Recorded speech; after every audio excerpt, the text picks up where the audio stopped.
அரசு பள்ளிகளில் தற்காலிக ஆசிரியர் பணியில் சேர பட்டதாரிகள் ஆர்வம் காட்டாததால் 9604 பணியிடங்கள் நிரப்பப்படாமல் உள்ளது. தமிழக அரசு பள்ளிகளில் 24 மாவட்டங்களில் காலியாக இருந்த 11,825 பணியிடங்களுக்கு 1,50,648 பேர் விண்ணப்பித்திருந்தனர். ஆசிரியர் தகுதித் தேர்வில் தேர்ச்சி பெற்ற 28,984 பேர் அடுத்த கட்டத்திற்கு தேர்வாகினர்.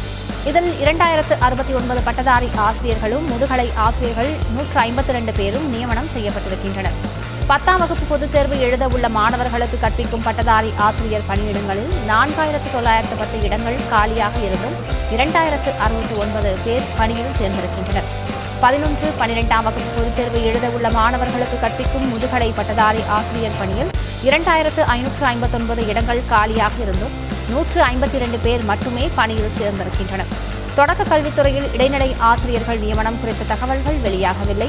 இதனால் 9,604 பணியிடங்கள் காலியாகவே இருக்கிறது.